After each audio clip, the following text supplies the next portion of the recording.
नमस्कार दोस्तों, मैं हूं चंद्र प्रकाश। आप लोगों के बीच आप सभी को एजुकेशन अड्डा 94 में स्वागत है।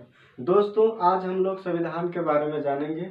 हमारा संविधान 26 नवंबर 1949 को अधिकृत रूप से अपनाया गया था, जिसमें कुछ भाग, कुछ अनुच्छेद और कुछ अनुसूचियां जो है कि उस वक्त तय की गई थी। लेकिन अभी कुछ उसमें बदलाव हुआ है, वो सब हम लोग देखते हुए आगे चलेंगे। ठीक है दोस्तों, जब हमारा संविधान 26 नवंबर 1949 को अंगीकार कर लिया गया था, तब पहले की बात है कि हमारा संविधान में भाग की संख्या 22 थी, अनुच्छेद 395 थी और अनुसूची की संख्या 8 थी। लेकिन दोस्तों, अभी वर्तमान में भाग हमारा 22 है, अनुच्छेद 444 हो गया है और अनुसूची की संख्या 12 हो गई है। दोस्तों, ये संख्या में हम लोग देखें, लेकिन यही अगर गिनती में देखा जाए तो हमारा भाग जो है कि 25 प्लस हो चुका है और अनुच्छेद 450 प्लस हो चुका है और अनुसूची 12 है। ठीक है दोस्तों, आज हम लोग अनुच्छेद और भाग को नहीं देखेंगे, आज हम लोग मुख्य फोकस अनुसूची पे करेंगे। ठीक है दोस्तों, तो अनुसूची हमारा 12 है, जिसमें सबसे प्रथम अनुसूची में क्या है? संघ और राज्य है, यानी केंद्र शासित प्रदेश और राज्य सब आएंगे। संघ और राज्य है। अनुसूची 2 में वेतन है। अनुसूची 2 में क्या है? वेतन है। अनुसूची 2 में क्या है? वेतन है। अनुसूची 3 में शपथ। अनुसूची 3 में क्या है? शपथ है। अनुसूची 4 में राज्यसभा का सीटों का आवंटन है। अनुसूची 4 में राज्यसभा का सीटों का आवंटन है। दोस्तों, अनुसूची 5 में SC/ST के लिए प्रावधान की गई है। अनुसूची 5 में SC/ST के लिए प्रावधान की गई है। अनुसूची 6 में पूर्वोत्तर भारत के 4 राज्य के SC/ST के लिए प्रावधान की गई है। लेकिन अभी वर्तमान में 3 राज्य को जो है कि SC/ST को प्रावधान दी गई है। अनुसूची 7 में विभिन्न सूची है। अनुसूची 7 में विभिन्न सूची है। विभिन्न सूची में कौन कौन? संघ सूची, राज्य सूची, समवर्ती सूची। लेकिन वर्तमान में एक सूची को और जोड़ दिया गया है, अवशिष्ट सूची। ठीक है दोस्तों, अनुसूची 7 में क्या है? विभिन्न सूची, संघ सूची, राज्य सूची, समवर्ती सूची। लेकिन एक और सूची को जोड़ दिया गया है, जो हमारा है अवशिष्ट सूची। अवशिष्ट सूची, तो हमारा सूची अभी संविधान में 4 हो चुके हैं। नेक्स्ट हम लोग देखेंगे संविधान में हमारा अनुसूची 8 को देखते हैं। अनुसूची 8 में है हमारा भाषा।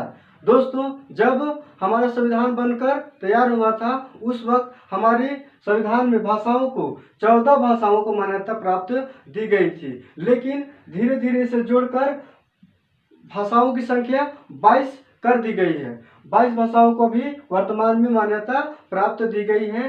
पहले 14 था, उसके बाद फिर 1 जोड़ा गया, फिर 3 जोड़ा गया, फिर 3 जोड़ा गया। ठीक है दोस्तों, तो जो सबसे पहले भाषा जोड़ी गई थी वो भाषा थी सिंधी भाषा।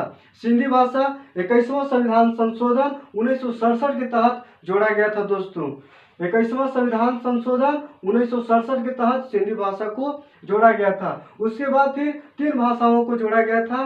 3 भाषाओं को जोड़ा गया था। कौन कौन भाषा था? नेपाली, मणिपुरी और कोंकणी। हमारा एक ट्रिक है दोस्तों, नेपाली मनी को लाओ, नेपाली मनी को लाओ। ठीक है दोस्तों, 71वां संविधान संशोधन 1992 के तहत 3 भाषाओं को जोड़ा गया था। 71वां संविधान संशोधन 1992 के तहत 3 भाषाओं को जोड़ा गया था।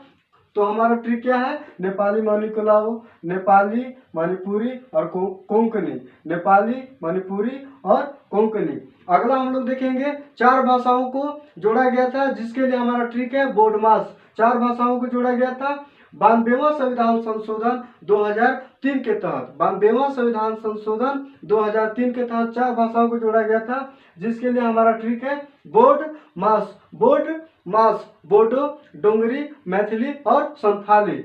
बोडमास, बोडो, डोंगरी, मैथिली और संथाली। बोडो, डोंगरी, मैथिली और संथाली 4 भाषाओं को जोड़ा गया था। दोस्तों, अब हम लोग अगला अनुसूची देखेंगे।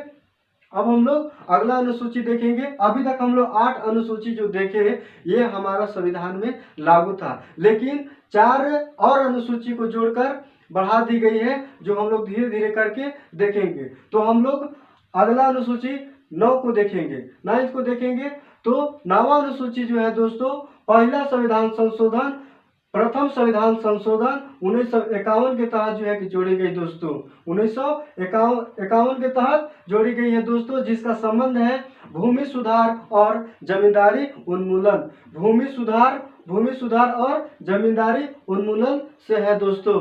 अब हम लोग अगला अनुसूची को देखेंगे, 10वीं अनुसूची यानी 10वीं अनुसूची को देखेंगे, जो कि 52वीं संविधान संशोधन,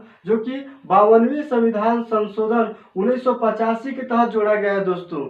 52वीं संविधान संशोधन 1985 के तहत जोड़ा गया है 10वीं अनुसूची को, जिसका संबंध है, 10वीं अनुसूची का संबंध है, किस चीज से संबंध है? दल बदल कानून विरोधी से है, दल बदल कानून विरोध से है दोस्तों। अब हम लोग अगला अनुसूची देखेंगे, 11वीं अनुसूची को 73वां संविधान संशोधन 1992 के तहत जोड़ा गया है दोस्तों।